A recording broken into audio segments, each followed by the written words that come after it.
గురుగారు ఈ శ్రావణ మాసం అనగానే అసలు అందరికీ గుర్తొచ్చేది వరలక్ష్మి వ్రతం. అవునమ్మా. ఖచ్చితంగా వరలక్ష్మి రెండో వారమే చేసుకుంటూ ఉంటారు.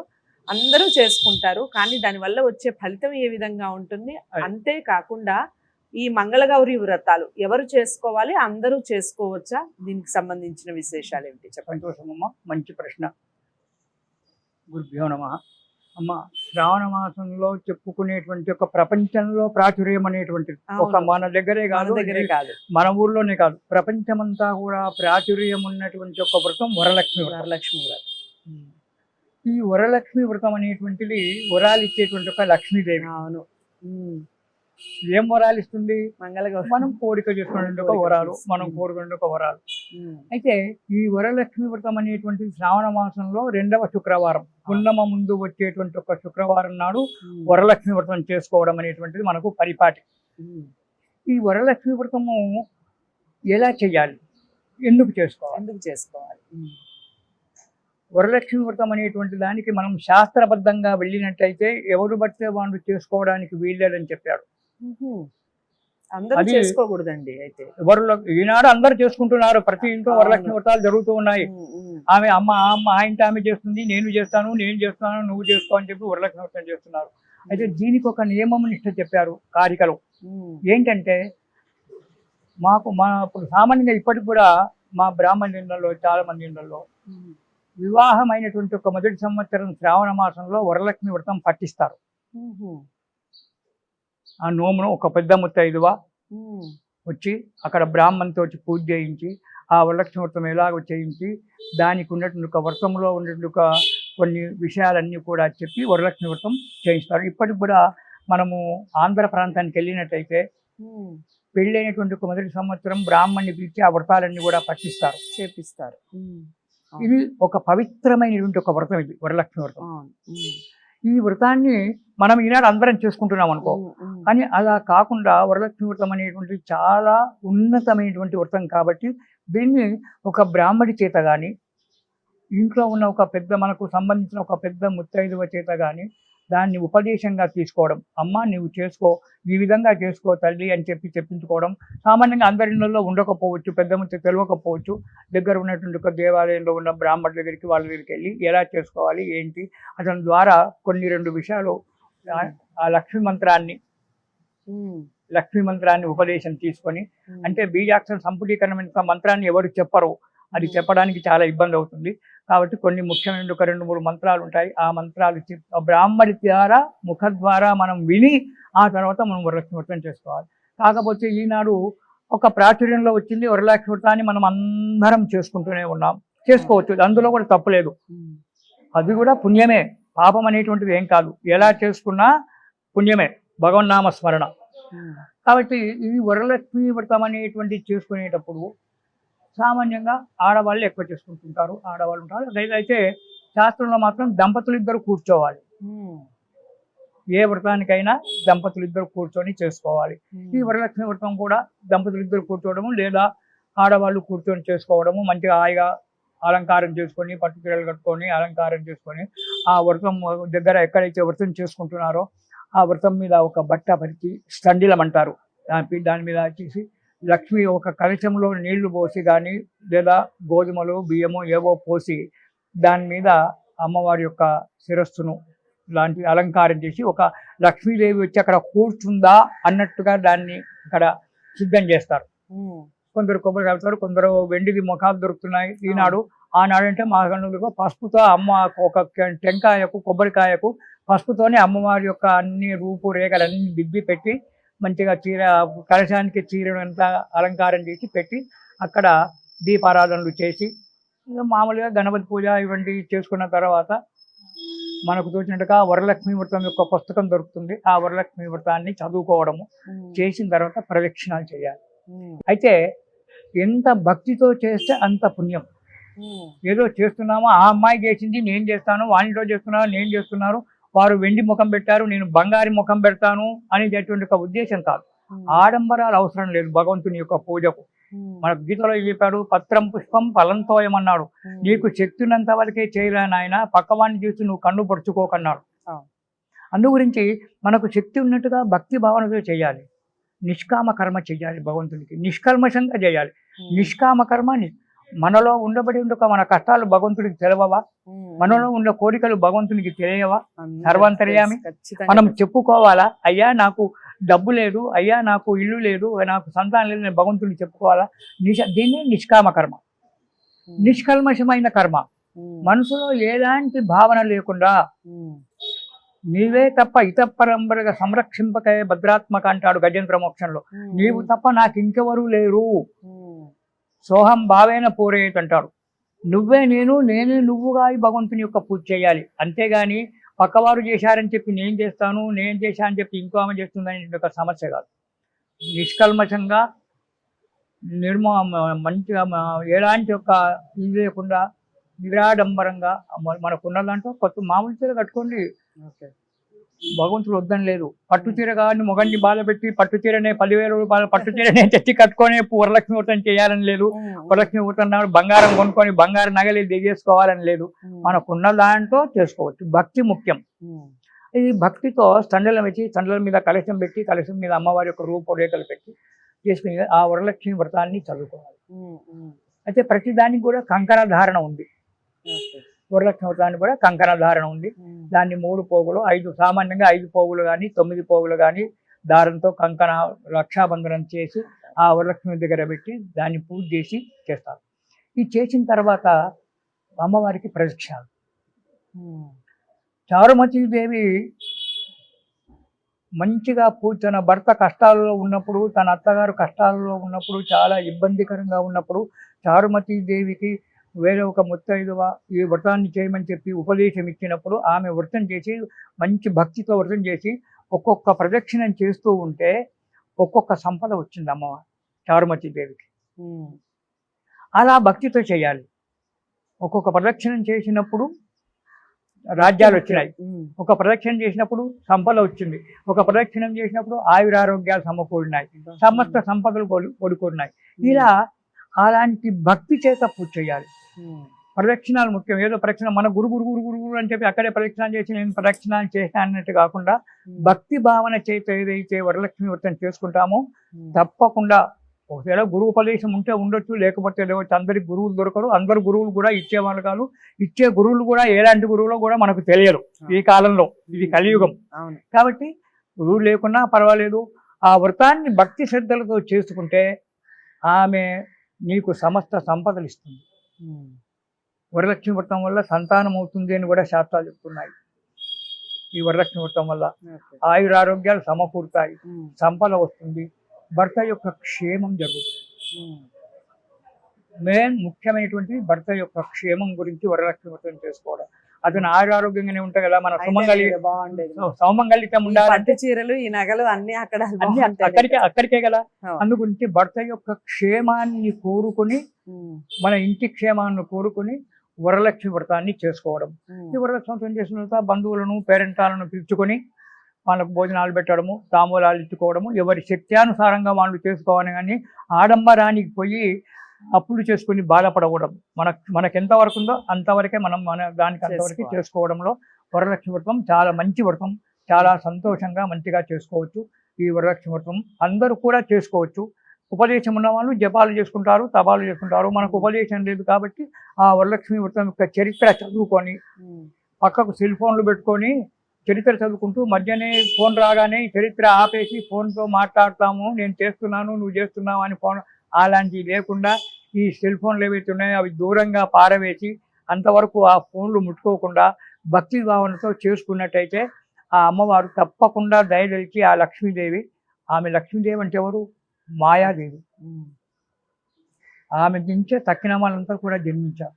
మాయా ఆమెనే ప్రకృతి దేవి. ఆ ప్రకృతి యొక్క స్వరూపిణి లక్ష్మీదేవి. ఇప్పుడు మనం నవరాత్రులు చేసుకున్నామంటే మహాకాళి, మహాలక్ష్మి, మహాసరస్వతి. లక్ష్మీదేవి ఒక త్రిమూర్తి యొక్క స్వరూపం ఆమె, త్రిశక్తి స్వరూపం ఆమె. కాబట్టి ఆ మహాలక్ష్మి మాయాశక్తి అంటారు, ప్రకృతి శక్తి అంటారు, మాయాశక్తి అంటారు. ఇప్పుడు ఇంతమంది రాక్షసులను మనకు అవతారాల్లో చూస్తుంటే రావణాసుడు, కుంభకర్ణుడు, హిరణ్యాక్షుడు, వీళ్ళందరికీ చనిపోవడానికి కారణం విష్ణుమూర్తి కాదు, చంపింది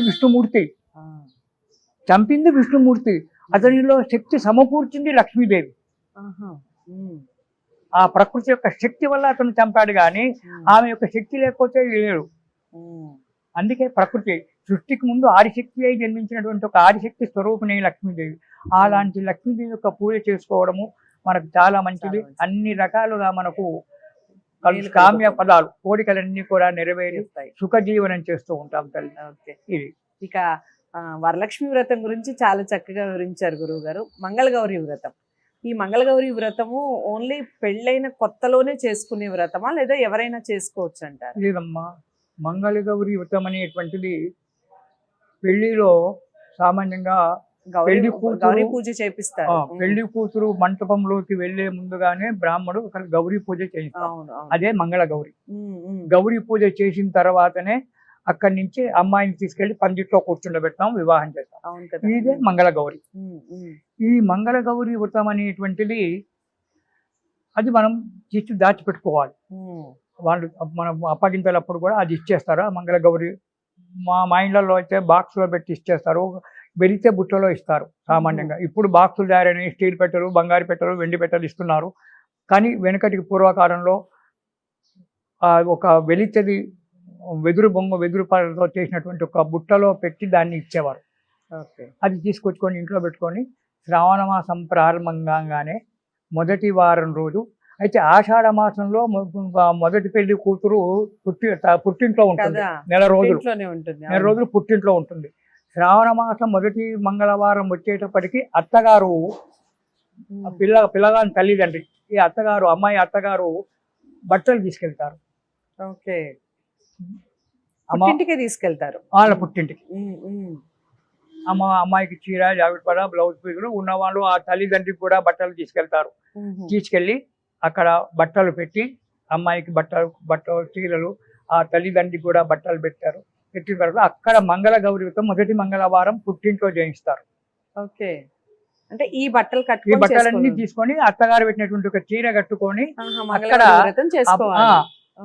అమ్మాయి యొక్క తల్లి నోమిస్తుంది, పూజ చేయిస్తుంది, మంగళగౌరి వ్రతం చేయిస్తుంది పుట్టింట్లోనే మొదటి మంగళవారం. ఎందుకంటే ఆషాఢ మాసం 2 రోజులు అక్కడే ఉంది కదా, అందు గురించి అక్కడ దీన్ని శ్రావణ పట్టి అని చెప్పి కొందరు అంటుంటారు. కానీ మొదటి మంగళవారం బట్టలు తీసుకెళ్లి అమ్మాయికి కొత్త చీర పెట్టి వాళ్ళ తల్లిదండ్రులు కూడా బట్టలు పెట్టిన తర్వాత అవి కట్టుకొని అమ్మాయి మంగళగౌరి దగ్గర అన్ని తెచ్చి అక్కడ కూర్చుంటే అక్కడ మంగళగౌరి యొక్క పూజ వాళ్ళ తల్లి అమ్మాయి యొక్క తల్లి దగ్గర కూర్చొని మంగళగౌరి పూజ చేయిస్తుంది. ఆ తర్వాత అమ్మాయిని మనం తీసుకొచ్చుకుంటాము, మెట్టింటికి తీసుకొచ్చుకుంటాము. తక్కిన మంగళవారాలు ఇక్కడ చేసుకుంటూ ఉంటారు. అయితే ఈ మంగళగౌరి వ్రతము ఈ శ్రావణ మాసంలో ఎన్ని మంగళవారాలు వస్తే అన్ని మంగళవారాలు చేసుకోవాలి. తర్వాత ఇది 5 సంవత్సరాలు చేసుకోవాలి అని చెప్పి ఒక శాస్త్రం. 5 సంవత్సరాలు కంపల్సరీ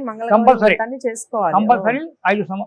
ఒకవేళ ఈ మధ్యన ఏమన్నా ఆటంకాలు వచ్చి 1 సంవత్సరం పడిపోయినట్టయితే, గర్భవతి అయింది, సంతానమైంది, చేయడానికి వీలు లేదు అని లేదా వేరే ఆటంకాలు వచ్చినప్పుడు ఆ సంవత్సరం ఇంకో సంవత్సరం పైన కలుపుకోవాలి. 5 సంవత్సరాలు మాత్రం పూర్తి చేసుకోవాలి. 5 సంవత్సరాలు పూర్తయిన తర్వాత దాన్ని ఉద్యాపన చేయాలి. ఉద్యాపన అనేటువంటిది కంపల్సరీ. ఉద్యాపన చేసినప్పుడు బ్రాహ్మణి పిలిచి 16 మంది ముత్తైదులను పిలిచి వాళ్ళకందరికీ కూడా మనకు వీలైనటువంటి బట్టలు పెట్టడము, చేయడము, చాట వాయనం ఇవ్వడము, ఇవి కొందరు చేస్తారు. ఈ విధంగా 5వ సంవత్సరం 5 సంవత్సరాలు అయిన తర్వాత చేసుకోవడం. కొందరు వాళ్ళ ఆడపిల్లలకి ఇచ్చుకుంటారు. కొన్ని ప్రాంతాలలో తల్లికే వాయనదానం ఇస్తారు, ఉద్యాపన వాయనదానం. కొందరు పెళ్లిలలో అంటే వేరే వాళ్ళ పెళ్ళి అవుతుంది, ఇప్పుడు ఆడబిడ్డ పెళ్ళి అవుతుంది. ఆడబిడ్డ పెళ్ళి అయినప్పుడు ఈమె కోడలు ఉన్నటువంటి ఒక కోడలు మంగళగౌరి వ్రతం 5 సంవత్సరాలు పూర్తి అయిపోయింది. 5 సంవత్సరాల తర్వాత ఆడకూతురు పెళ్ళి అవుతుంది, లేదా వాళ్ళ బంధువుల యొక్క పెళ్ళి అవుతుంది. ఆ పెళ్లిలో ఉద్యాపన చేస్తారు. ఉద్యాపన చేసి ఆ అమ్మాయికి బట్టలు పెట్టి అది పెట్టి సూపవాయనం చాటలో చీరలు, బట్టలు, నగ ఉన్న వాళ్ళు దాన్ని తోచినంతగా పెట్టి వారికి దానం ఇచ్చేస్తారు. అయితే ఈ మంగళగౌరి వ్రతం అనేటువంటి అందరూ చేసుకోవచ్చునా అని చెప్పి అడిగారు. అయితే ఈ విధంగా ఉద్యాపన చేసిన తర్వాత, ఉద్యాపన 5వ సంవత్సరం తర్వాత ఉద్యాపన కంపల్సరీ. ఉద్యాపన చేసిన తర్వాత ప్రతి శ్రావణ మాసంలో వచ్చే ప్రతి మంగళవారం కూడా మంగళగౌరి, ప్రతి శ్రావణ మాసంలో మంగళగౌరం లేదు, ప్రతి మంగళవారం నాడు కూడా మంగళగౌరి చేసుకోవచ్చు. ప్రతి మంగళవారం శ్రావణ మాసం అనేటువంటి నియమం ఏం లేదు. మంగళగౌరి వ్రతం ఎందుకు చేయాలి? భర్త యొక్క క్షేమం గురించి మంగళగౌరి వ్రతం చేయడం. భర్త చిరకాలం క్షేమంగా ఉండాలి, నాకు తోడు నీడగా ఉండాలి, నా మాంగళ్యం చిరకాలం ఉండాలి, నా భర్త క్షేమంగా ఆరోగ్యంగా క్షేమంగా ఉండాలి, ఇది అని చెప్పేటువంటి ఒక భర్త యొక్క క్షేమం గురించి చేసేటువంటిది మంగళగౌరి వ్రతం. అయితే ఈ మంగళగౌరి వ్రతాన్ని ఓ కలశంలో నీళ్లు పోసి కలశం మీద టెంకాయ పెట్టి మామూలుగా కలశారాధన అవి చేసుకున్న తర్వాత దీపాలు వెలిగించి మంగళగౌరి వ్రతం ఉంది, ఆ మంగళగౌరి వ్రతాన్ని చెప్పుకుంటారు. చెప్పుకొని ఆ తల్లి మొదటి వారంలో తల్లి ఏం చేస్తుందంటే, పూర్వకాలంలో కొడవళ్ళు ఉండేటువంటివి లేదా చాకులు, ఈ కొడవలికి అక్కడ 5 జ్యోతులు పెట్టేవాళ్ళు.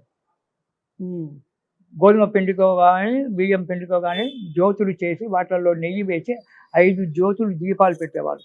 దీపాలు పెట్టి ఆ దీపానికి కొడవలి కానీ లేదా ఈనాడు చాకులు కత్తులు ఉంటున్నాయి వాటిని పెట్టి ఆ పొగంతా జ్యోతుల నుంచి వచ్చేటువంటి ఒక పొగంతా కొడవలికి పట్టుకునేట్టుగా చేస్తారు. మసి నలుపంతా అది పూజ అయిన అది ఎంతసేపు ఇదంతా అయిపోయేంత వరకు, దీపాలు కొండెక్కేంత వరకు ఆరిపోయేంత వరకు కూడా అదే విధంగా కొడవలు పట్టుకొనే ఉండాలి. కొడవలు లేకపోతే చాకు దానికి ఒక కంకణం కట్టి పసుపు బొట్లు పెట్టి దాన్ని పట్టించి అది పట్టిన తర్వాత అది అయిపోయిన తర్వాత దాన్ని కొద్దిగంత నెయ్యి రాసి ఆ కాటిక ముందు అమ్మవారికి పెట్టి తర్వాత వాండు పెట్టుకోవడం. దీనివల్ల నేత్రముల యొక్క వ్యాధి పోతుంది, సౌమంగళిత్వం వస్తుంది అనేటువంటిది మనకిది. ఆ తర్వాత అది సాయంకాలం పేరెంటాలను పిలిచి పరిచి పేరెంటానికి వాళ్ళకు తాంబూలాలు ఇచ్చి వాళ్ళకు కూడా కాటిక కంపల్సరీ ఇవ్వాలి. ఆ రోజు శనగలు నానబెట్టి, శనగలు నానినట్టు ఉడకబెట్టినట్టు ఒక శనగలు నానినటువంటి ఒక శనగలు మాత్రమే అందరికీ కూడా వాయన దానం ఇస్తుంటారు, అది చేస్తారు. ఈ విధంగా చేసుకున్న తర్వాత ఆ యొక్క కలశాన్ని తెల్లవారు ఉద్యాపన చేసుకుని ఈ విధంగా 5 సంవత్సరాలు శ్రావణ మాసంలో ఎన్ని మంగళవారాలు వస్తాయో అన్ని మంగళవారాలు చేయాల్సిందే. ఆ తర్వాత 5 సంవత్సరాల వరకు కంపల్సరీ చేయాలి. 5 సంవత్సరాల తర్వాత దాన్ని ఉద్యాపన చేయాలి. ఆ తర్వాత మన ఇష్టం ఉంటే ప్రతి మంగళవారం చేసుకోవచ్చు, లేదా శ్రావణ మాసంలో వచ్చే ప్రతి మంగళవారం కూడా మనం మంగళగౌరి పూజ చేస్తాం. ఇదంతా ఏంటంటే భర్త యొక్క క్షేమం కూడా. ఈ పూజ చేయడం వల్ల భర్త యొక్క క్షేమమే కాకుండా ఆరు భార్యాభర్తల మధ్యన అనురాగం పెరుగుతుంది. భార్యాభర్తల మధ్యన అనురాగం అనేటువంటిది పెరుగుతూ ఉంటుంది. ఆ కాటిక ఏదైతే పెట్టుకుంటున్నామో ఆ కాటిక పెట్టేంతసేపు ముత్తైదలు మంగళహారతి పాట పాడుతుంటారు. ఆ పాటలో ఉండే ఒక విషయం చాలా గొప్పనైనటువంటి ఒక విషయం. అది ఆ కాటిక పట్టిన తర్వాత ఆ మంగళహారతి దానికి ఉండే ఒక కాటిక కళ్ళకు పెట్టుకుంటారు. దానివల్ల భర్త ఆకర్షితుడవుతాడట. దానివల్ల భార్యాభర్తలు ఇద్దరు యొక్క అన్యోన్యత పెరుగుతుంది అనేటువంటి ఒక శాస్త్రం. అందు గురించి మంగళగౌరి వ్రతం ఈ విధంగా చేసుకొని 5 సంవత్సరాలు కొత్త పెళ్లి కూతురు కంపల్సరీ చేసుకోవాలి. ఆ తర్వాత మన ఇష్ట ప్రకారం ప్రతి మంగళవారం చేసుకోవచ్చు, లేదా శ్రావణ మాసంలో వచ్చే 5 మంగళవారాలు 4 మంగళవారాలు అప్పుడైనా చేసుకొని అక్కడికి ఊరుకోవచ్చు, అదేం లేదు. ఈ విధంగా మనకు శ్రావణ మాసంలో గొప్పనేటువంటి పండుగలు మంగళగౌరి, నెక్స్ట్ వరలక్ష్మి వ్రతాలు. ఇవి ఆడవాళ్ళకు చాలా చాలా చాలా ముఖ్యమైన ఒక పండుగలు. ఇవి చేసుకొని ఆనందించండి, ఆరోగ్యంగా ఉండండి, ఐశ్వర్యంగా ఉండండి. చాలా చాలా చక్కగా దీవించారు గురువు గారు. అదండి విషయం. ప్రతి ఒక్కళ్ళు చేసుకుంటారు, చాలా సహజంగా చాలా మందికి తెలిసి ఉండొచ్చు. తెలియకపోతే ఈ వీడియో చూశాక మంగళగౌరి వ్రతం ఎందుకు చేసుకోవాలి, అలాగే ఈ వరలక్ష్మి వ్రతం యొక్క విశిష్టత ఏమిటి, దాన్ని చేసుకోవటం వల్ల వచ్చే పుణ్యం ఏ విధంగా ఉంటుంది, అసలు ఎందుకు జరుపుకుంటాం, దాని వెనకాల ఉన్నటువంటి విశేషాలు ఏమిటి, పురాణాలు ఏం చెప్తున్నాయి, విషయాలన్నీ కూడా ఈ వీడియో ద్వారా చాలా చక్కగా వివరించారు రామశర్మ గారు. ఇంకా మీరు గురువు గారిని కలవాలి అనుకుంటే జ్యోతిష్యానికి సంబంధించి, వాస్తుకు సంబంధించి, లేదా ఏ ఇతర ఆధ్యాత్మిక విషయాలకు సంబంధించి అయినా మీరు ఇంకా ఏమైనా తెలుసుకోవాలి అనుకుంటే స్క్రీన్ మీద కనపడే నెంబర్కి కాల్ చేయండి. వీడియోని లైక్ చేసి షేర్ చేయండి, ఛానల్ని సబ్స్క్రైబ్ చేసుకోండి. మరో మంచి వీడియోతో మళ్ళీ మీ ముందుకు వస్తాను. నమస్తే.